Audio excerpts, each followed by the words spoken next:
Ibadah itu bisa dilihat dari berbagai macam, ya. Bisa dilihat dari kaifiatnya yang bermacam-macam, bisa dilihat dari sisi waktunya juga yang berbeda-beda, gitu ya. Kemudian jika dilihat dari sisi hukumnya juga yang tidak sama, ada yang wajib, ada yang sunnah, ya. Juga bisa dilihat dari ketentuan-ketentuan yang lainnya. Inilah yang sekali lagi yang dimaksud dengan syumuliyatul ibadah.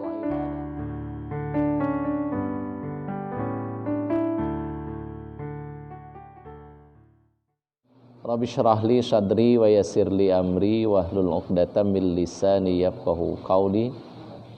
Allahumma arzuqna fahman nabiyyin wa hifdzal mursalin. Allahumma nawwir qulubana bi nuri hidayatika kama nawwaratal arda bi nuri syamsika abadan abada bi rahmatika ya arhamar rahimin. Qalu subhanaka la ilma lana illa ma 'allamtana innaka antal alimul hakim. Rabbi a'udzubika min hamajatis syayatin wa a'udzubika rabbi ayyahdurun. La ilaha illallah la mawjuda illallah, la ilaha illallah la ma'buda illallah, la ilaha illallah la matluba illallah, la ilaha illallah la maqsuda illallah. Bismillah tawakkalna 'alallah la haula wa la quwwata illa billahil aliyil azim. Assalamu alayka ya Rasulullah, assalamu alayka ya Habiballah, assalamu alayka ya Syafatullah. Baik, adik-adik santri sekalian, kajian kita kali ini adalah syumuliyatul ibadah, ya. Syumuliyatul ibadah. Sya, mim, waw, lam, ya, ta marbutah. Syumuliyah.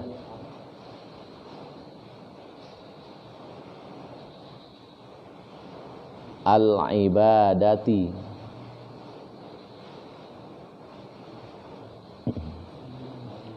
Syumuliyatul ibadah.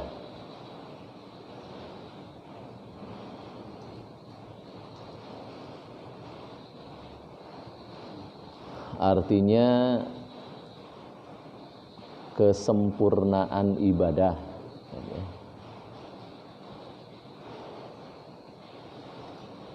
Artinya sempurna dalam artian ibadah itu meliputi, ya, dan ditinjau dari berbagai aspek, gitu.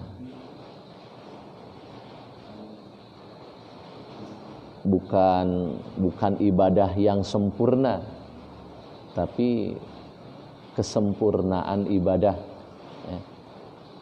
Jadi ibadah yang dimaksud itu bukan hanya sekedar mahdhah dalam bentuk ritual, ya, tetapi juga ada yang disebut dengan ghair mahdhah, gitu. Jadi di sini yang dimaksud dengan syumuliyah, kalau mungkin dalam bahasa lain ya integral, gitu ya, mencakup berbagai hal, gitu. Baik, dari materi ini ada beberapa tujuan yang hendak kita capai. Artinya dengan mempelajari materi ini, begitu selesai kita mempelajari materi ini, diharapkan, ya, pertama memahami integralitas cakupan ibadah di dalam Islam. Memahami integralitas cakupan ibadah di dalam Islam.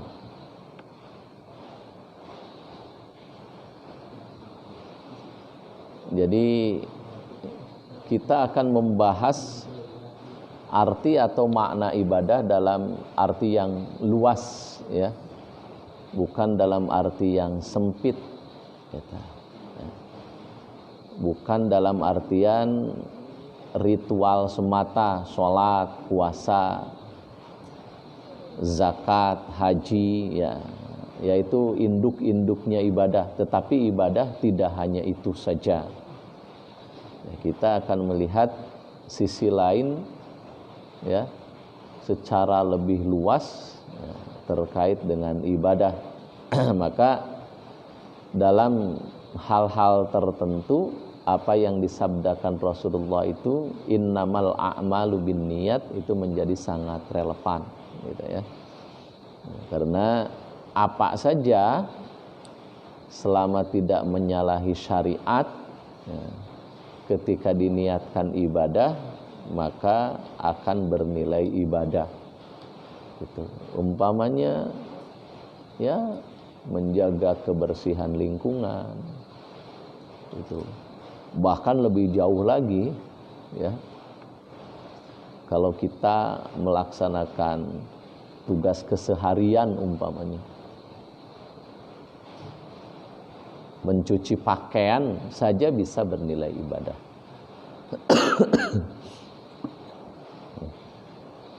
Tujuan yang kedua dapat menyebutkan bentuk-bentuk ibadah tersebut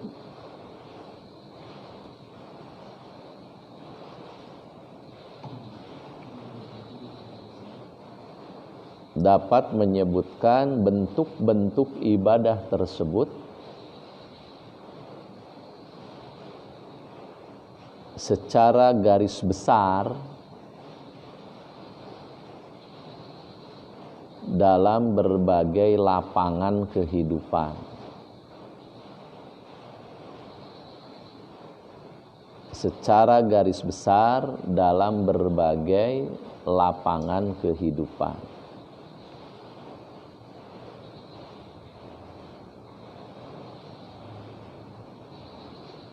Yang ketiga, tujuan ketiga,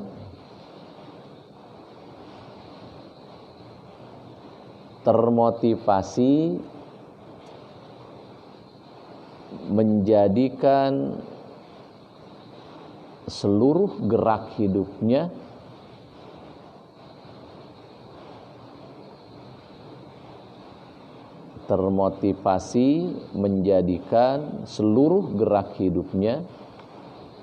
sebagai bentuk pengabdian kepada Allah.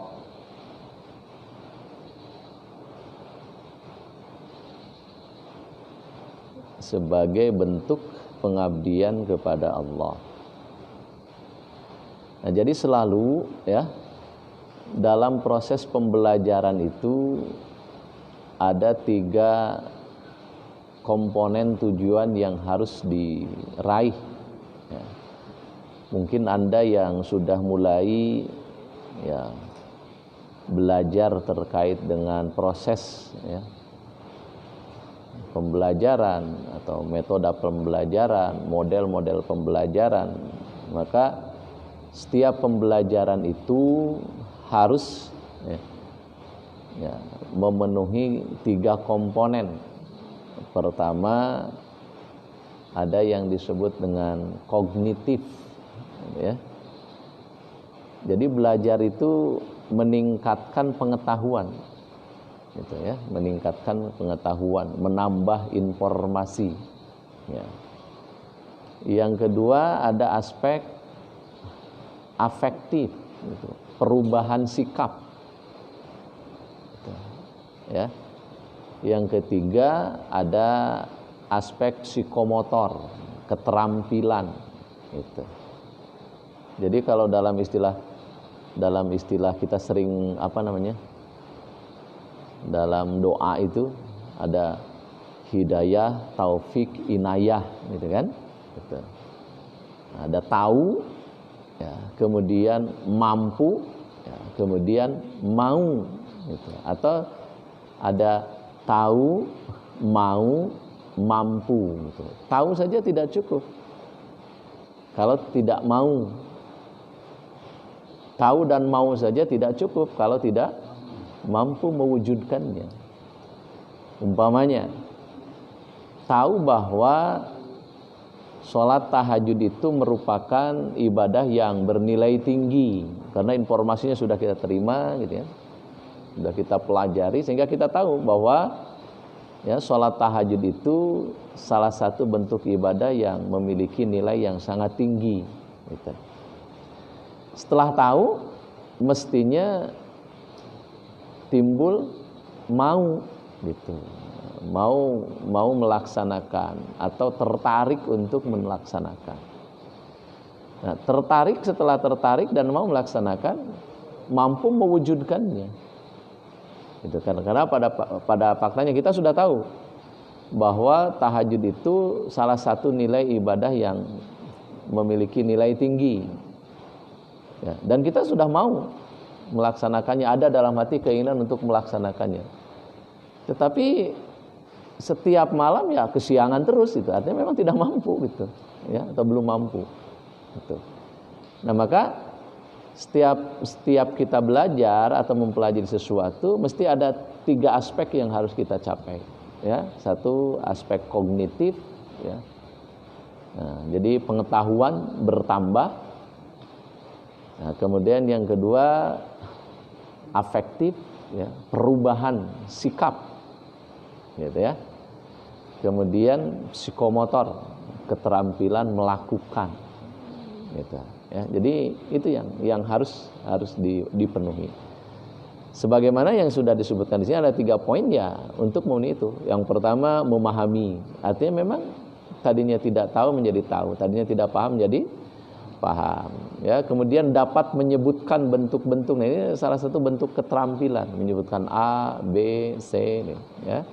Kemudian termotivasi, ya, untuk menjadikan sebenarnya ini bagian dari afektif, perubahan sikap, ya, terdorong untuk melakukan. Nah, ini selalu harus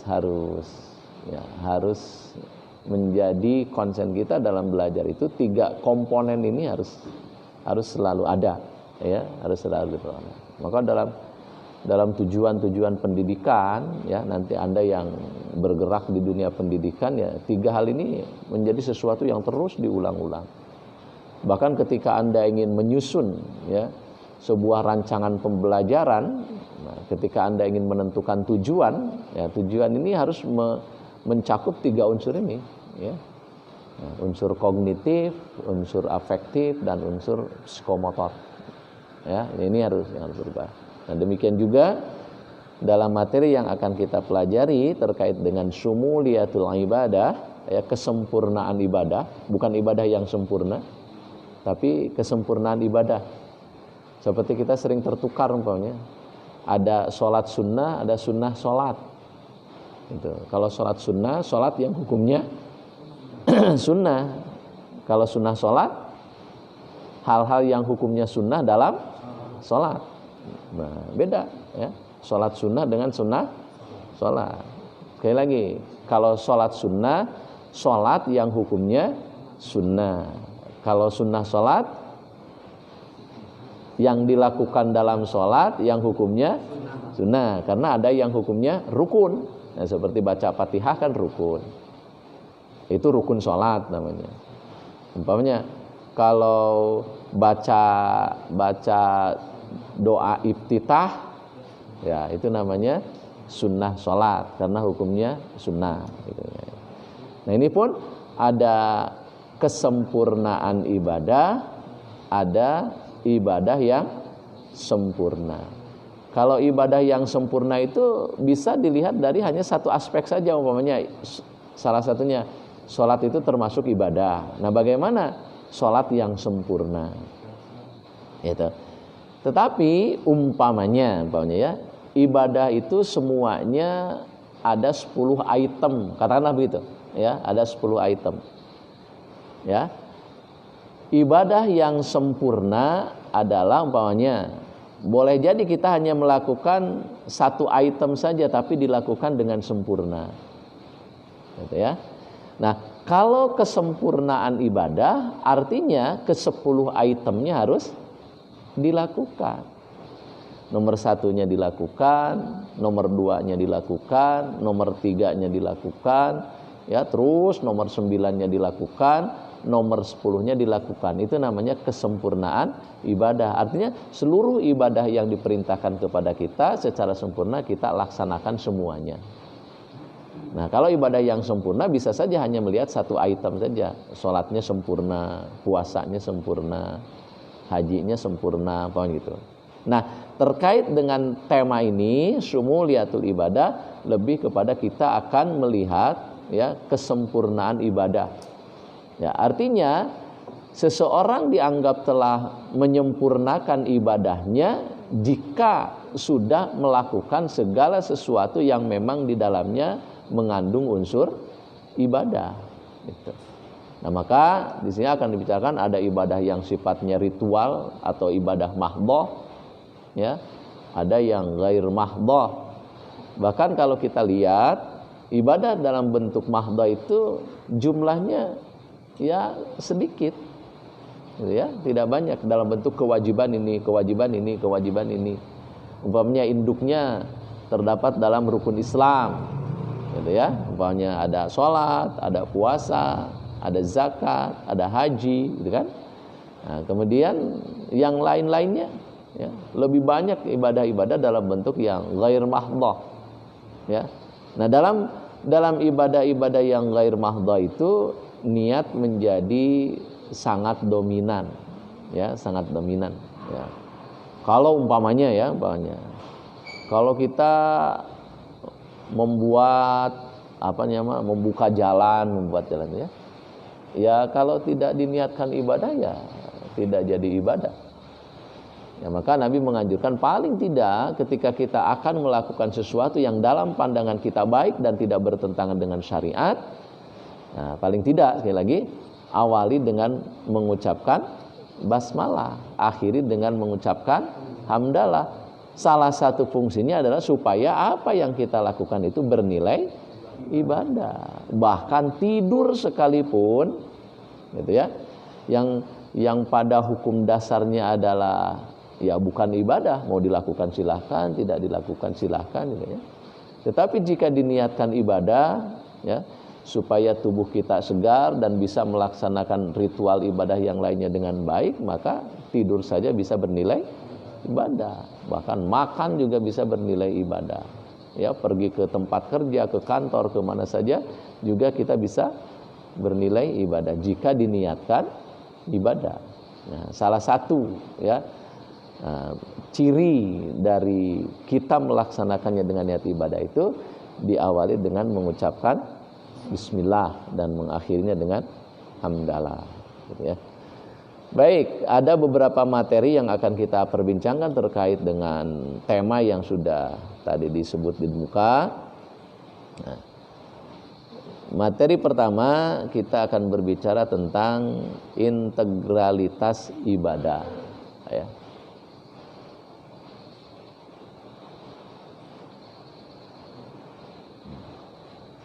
Integralitas ibadah.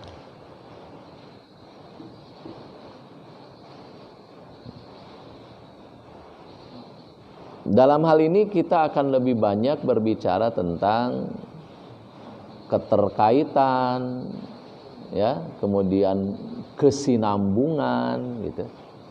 Kalau kesinambungan itu dalam bahasa agamanya mungkin ya semacam istiqomah, ya, istiqomah. Nah, kemudian keterkaitan satu dengan yang lain, ya, umpamanya dalam ibadah yang mahdhah, umpamanya keterkaitan antara wudu dengan sholat, gitu kan, ya. Umpamanya keterkaitan antara sholat dengan membaca Al-Quran, umpamanya, ya. Banyak ibadah-ibadah yang saling keterkaitan, ya. Bahkan dalam perbincangan yang lebih jauh lagi, ibadah itu ada yang ibadah yang sifatnya munfasil, ada yang sifatnya muttasil, umpamanya. Ya, yang munfasil umpamanya seperti sholat, ya, umpamanya sholat isya 4 rakaat, gitu ya. Kalau kita batal di rakaat ketiga, gitu, gak bisa kita mengulanginya hanya rakaat ketiga saja, tetapi kita harus mulainya dari awal lagi, gitu. Beda dengan puasa. Karena disebutnya ibadah yang munfasil, terpisah. Meskipun kita diwajibkan berpuasa Ramadan itu 1 bulan, anggaplah 30 hari. Ternyata di tanggal ke-28 batal, nggak perlu diulang dari awal, kecuali kalau puasa kafarah. Ya, kalau puasa Ramadan umpamanya 27 lulus gitu kan. Nah, di hari ke-28 batal, nggak perlu diulang dari awal lagi. Cukup menggantinya di hari yang ke-28-nya saja. Nah, banyak hal yang terkait dengan ibadah, salah satunya dikategorikan ibadah itu ada yang muttasil, ada yang munfasil, ya, seperti salat, ya. Kemudian muttasil dan munfasil itu ada dalam satu ibadah, gitu ya. Seperti umpamanya yang muttasil, ya, berhubungan umpamanya antara baca Al-Qur'an, ya, dengan salat. Gitu ya, umpamanya antara membaca suratul Fatihah dengan sholat itu bersambung, ya. Tidak boleh umpamanya rakaat pertama baca suratul Fatihah, rakaat ketiga enggak umpamanya gitu, karena itu semuanya sudah terikat seperti itu, ya. Ada yang terikat dengan ibadah-ibadah yang lain, ya, seperti wudu terikat dengan ibadah sholat, gitu ya. Atau bahkan puasa, ya, umpamanya terikat dengan zakat, umpamanya zakat fitrah maksudnya, ya. Kita kan tidak boleh sekarang bayar zakat fitrah sekarang, mumpung ada beras umpamanya, zakat fitrahnya sekarang nggak bisa, gitu. Harus nunggu bulan Ramadan dulu, dan itu pun disunahkan di akhir bulan Ramadan, meskipun di awal Ramadan. Tetapi sebelum Ramadan, kalaupun kita mengeluarkannya satu karung, tidak bernilai zakat, bernilai sedekah mungkin, gitu ya, tapi tidak akan bernilai zakat, ya. Umpamanya seperti haji, ya, terkait dengan waktu-waktu tertentu, ya, meskipun pernah ada diisukan umpamanya haji itu karena Indonesia banyak jumlahnya, ya sudahlah dibagi 3 bulan saja, ada di bulan A, di bulan B, di bulan C, gitu kan. Nah, karena terkait dengan tempat, terkait dengan waktu, maka apapun alasannya tetap harus pada tanggal itu, pada bulan itu, gitu ya. Nah, ini integralitas ibadah itu hal-hal yang semacam itu. Ada kaitan dengan ini, ada kaitan dengan ini, ada kaitan dengan ini. Kemudian ada ibadah yang cukup dilakukan seminggu sekali. Sholat Jumat, nggak perlu hari Selasa sholat Jumat, gitu kan? Ya, cukup hari Jumat saja, gitu kan?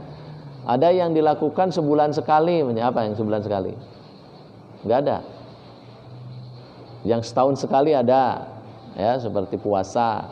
Yang seumur hidup sekali, haji, ya, ada masih seperti itu. Ya, ada yang 5 hari sekali, sehari 5 kali, seperti sholat, gitu kan? Ada yang tidak boleh terputus, seperti berzikir, gitu ya. Nah, bukan nafas kalau terputus ya selesai, ya. Zikir juga tidak boleh terputus, mengingat Allah, gitu ya. Nah, ini ibadah itu bisa dilihat dari berbagai macam, ya. Bisa dilihat dari kaifiatnya yang bermacam-macam, bisa dilihat dari sisi waktunya juga yang berbeda-beda, gitu ya. Kemudian jika dilihat dari sisi hukumnya juga yang tidak sama, ada yang wajib, ada yang sunnah, ya. Juga bisa dilihat dari ketentuan-ketentuan yang lainnya. Inilah yang sekali lagi yang dimaksud dengan syumuliyatul ibadah, ya, integralitas ibadah, ya. Keterkaitannya, ada juga keistiqomahannya atau keberlanjutannya, ya.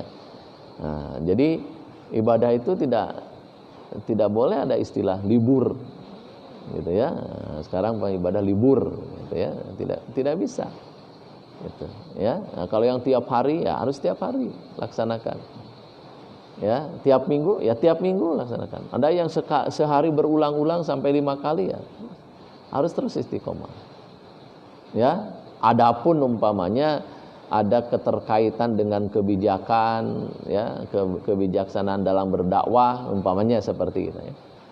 Umpamanya ada orang yang sama sekali tidak pernah sholat, ya, kemudian ia ingin mencoba, mencicipi sholat, kemudian bertanya sama kita, boleh enggak kalau saya sholatnya hanya sholat duhur saja, Ya boleh lah.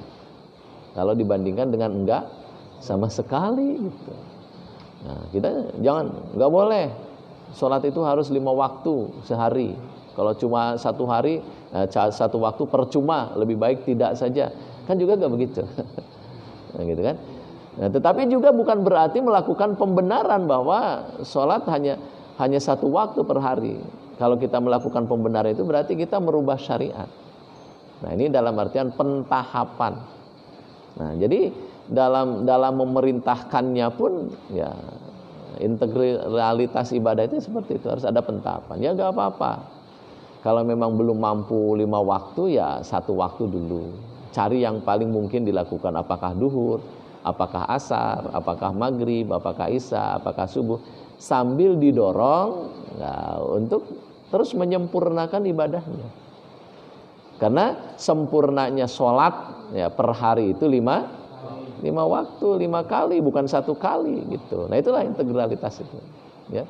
Ada sempurna yang sholat, ada sholat yang sempurna, ada kesempurnaan sholat. Sholat yang sempurna itu adalah yang memenuhi syarat rukunnya, baik lahirnya maupun batinnya. Tetapi kesempurnaan sholat di sini adalah sehari semalam harus dilakukan 5 waktu. Sesungguhnya tidak boleh hanya 1 waktu, gitu. Tetapi dalam proses pentahapan, nah, dan jika dibandingkan dengan tidak sama sekali, 1 waktu pun sudah lumayan, gitu. Tetapi jangan dipatok di situ. Istiqomah 1 waktu per hari kan juga nggak boleh, gitu ya. Ya, harus ditingkatkan lagi, gitu ya. Kemudian berikutnya yang kedua.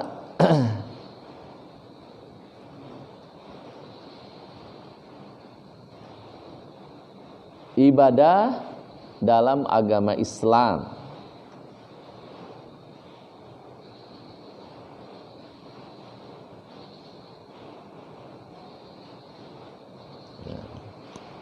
Ibadah dalam agama Islam bisa nanti dilihat di Al-Qur'an surah kedua ayat 21.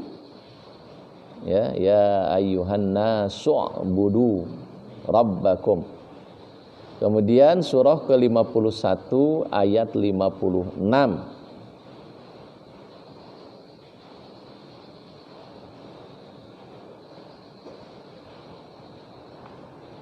Nah, poin pertama di bagian kedua mencakup seluruh persoalan agama.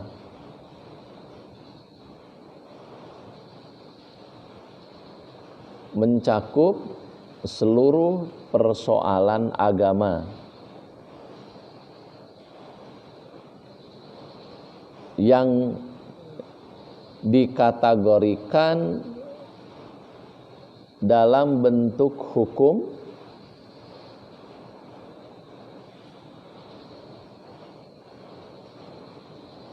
A. Wajib. Nah, jadi ibadah itu ada yang dikategorikan hukumnya wajib.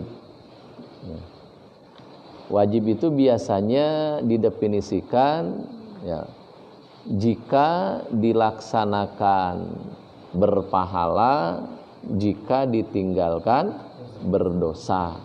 Gitu. Dalam ilmu fikih itu definisinya biasanya begitu.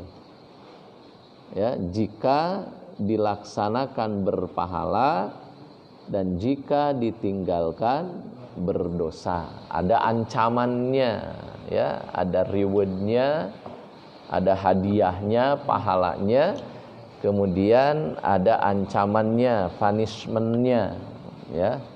Nah, itu jadi seperti sholat 5 waktu, ya, kemudian puasa Ramadan, zakat fitrah atau zakat mal bagi yang mampu, ya, kemudian menunaikan ibadah haji atau umrah, itu termasuk kategori ibadah yang diwajibkan, gitu ya. Nah, kemudian kewajiban pun ada yang disebut dengan wajib aini dan ada wajib kifai, ya, atau kewajiban yang sifatnya individual atau kewajiban yang sifatnya kolektif dan bisa diwakili. Ya, seperti sholat adalah kewajiban individual, tidak boleh diwakilkan. Makanya Padel ngantuk, wakil sama Angga sholat subuh, nggak bisa. Ya, harus bangun sendiri, bangun sholat subuh. Ya, nggak boleh diwakilkan. Meskipun diupahkan, apalagi gratis, ya, diupahkan pun nggak boleh. Umpamanya, enggak 10.000 lah, atau gantiin sholat subuh, apalagi gratis, ya, diupahkan pun nggak bisa. Nah, itu namanya kewajiban individual atau kewajiban aini, wajib ain, ya, wajib kewajiban yang ditujukan kepada setiap pribadi. Berbeda dengan sholat jenazah, itu kewajiban kolektif, artinya jelas yang mendapatkan kebaikan, mendapatkan pahala yang melakukan, tetapi yang tidak melakukan tidak berdosa kalau berhalangan. Itu, ya. Tetapi jangan beranggapan bahwa ya karena ini kewajiban kolektif, tidak melakukan pun sama dapat pahala. Enak aja, gak bisa begitu. Ya, pahalanya tetap bagi yang melakukan saja. Ya, sementara yang tidak melakukan, ya mungkin dosanya dapat digugurkan karena kewajiban itu ada yang menunaikan. Nah, barangkali ya semacam begitulah ya definisi dari atau batasan-batasan. Ada ibadah yang diwajibkan secara individual, ya ditujukan kepada setiap pribadi, tetapi ada ibadah yang sifatnya kolektif, ya artinya tetap harus ditegakkan meskipun hanya perwakilan gitu. Kalau tidak ditegakkan, tidak dilaksanakan, semuanya berdosa. Gitu, ya. Kemudian ada ya ibadah yang dikategorikan sebagai sunnah. Gitu. Ya, sunnah. Sunnah itu dalam ilmu fikih biasanya jika dilaksanakan berpahala, jika tidak berdosa. Nah, kalau rugi ya pasti rugi, tapi tidak berdosa. Umpamanya kalau dalam sholat, ya umpamanya sholat Idul Fitri, umpamanya itu sunnah, ya meskipun sunnah yang dikuatkan. Ya kalau kita melaksanakannya ya dapat pahala, gitu ya. Kalau tidak dilaksanakan meskipun rugi tapi tidak sampai jatuh dosa, gitu ya, kecuali mengingkari, wah ngapain sholat Idul Fitri ya, nah itu bisa dosa karena menyepelekannya, gitu ya. Kalau tidak melaksanakan tetapi tidak menyepelekan ya tidak berdosa, nah, ya tidak berdosa. Itulah kategori sunnah, gitu ya. Nah, jadi kalau dalam kaidah-kaidah ilmu fikih itu begitu, dilaksanakan berpahala, tidak dilaksanakan tidak berdosa. Tetapi kalau dalam kajian ilmu hadis beda lagi. Ada yang disebut dengan inkarus sunnah, gitu ya. Nah, ada orang yang hanya percaya pada Al-Quran saja, tidak menggunakan hadis, ya. Itu yang dimaksud. Ya, tidak. Bahkan makanya dikategorikannya begini. Kalau kita melaksanakan sunnah berpahala. Kalau tidak melaksanakan sunnah, khawatir tidak diakui sebagai umat Rasulullah. Nah, itu pengertian dalam hadis. Tapi kan itu bukan pengertian hukum. Ya, nah, pengertian hukumnya adalah jika dilaksanakan berpahala, jika ditinggalkan tidak berdosa. Nah, itu karena itu definisi hukumnya begitu. Ya, kalau di dalam hadis itu definisi apa? Definisi kondisi atau definisi apa? Gitu. Yang ketiga, terkait dengan agama itu ada yang sifatnya ibahah atau mubah. Ya. Dalam ilmu fikih mubah itu biasanya didefinisikan dilakukan atau tidak dilakukan nilainya sama. Gitu. Mau dilakukan monggo, tidak dilakukan juga mangga, gitu ya, sama saja. Nah, maka di sini, dalam kasus-kasus seperti ini, niat menjadi sangat berpengaruh. Itu diniatkannya seperti tidur, ya.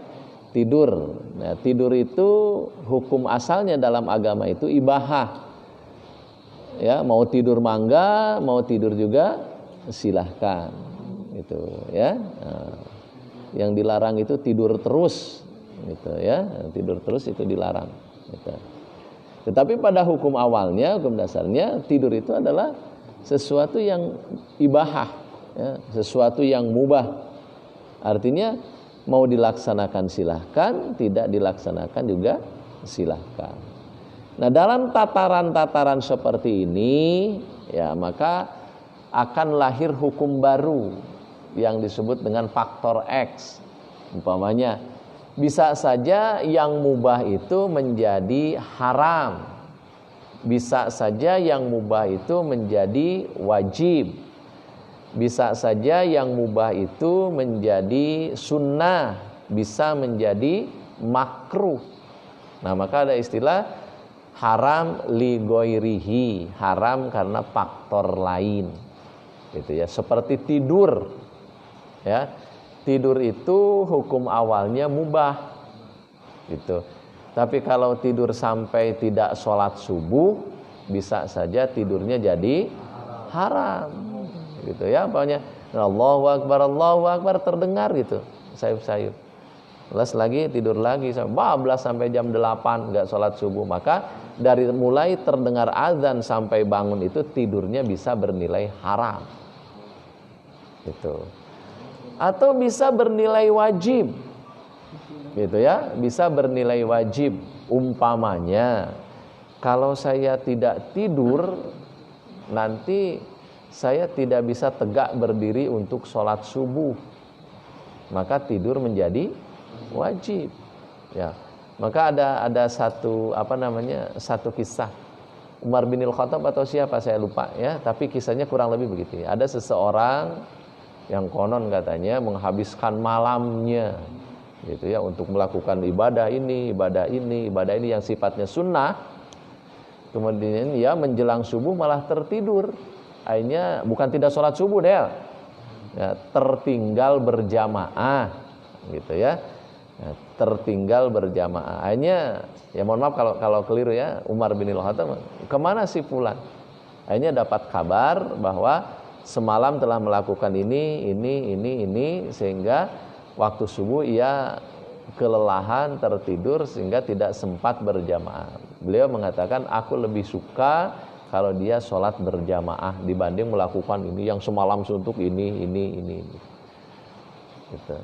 Ya, nah maka ada hal-hal yang jika tidur itu dilakukan caranya begini, faktor X-nya begini, maka tidur bisa jadi haram, bisa jadi wajib. Nah, untuk menjaga kesehatan supaya tetap fit, supaya tetap segar, bisa menunaikan aktivitas dengan baik, maka tidur semacam itu bisa menjadi sunnah, gitu ya. Nah, juga tidur umpamanya sebentar lagi azan nih, hampir 5 menit atau 10 menit lagi tidur, yang membuat kita terlambat mendatangi sholat berjamaah, maka tidur semacam itu bisa menjadi makruh, gitu ya. Nah, ini hal-hal yang mubah itu, ya, hal-hal yang mubah itu karena kondisi tertentu, karena faktor tertentu bisa lari ke haram, bisa lari ke sunnah, bisa lari ke wajib, dan bisa lari ke makruh. Nah, disinilah sekali lagi itu integralitas, ya. Nah, jadi keterkaitan dengan hal-hal yang lain ibadah itu seperti itu, ya. Nah, jadi ibadah itu di dalam Islam apapun yang terkait dengan agama, ya, jika dikategorisasi dengan hukumnya bisa jatuh ke wajib, bisa jatuh ke sunnah, bisa jatuh ke ibahah atau mubah. Baik, sampai di sini ada yang ingin dikomentari, ingin ditanyakan, silakan.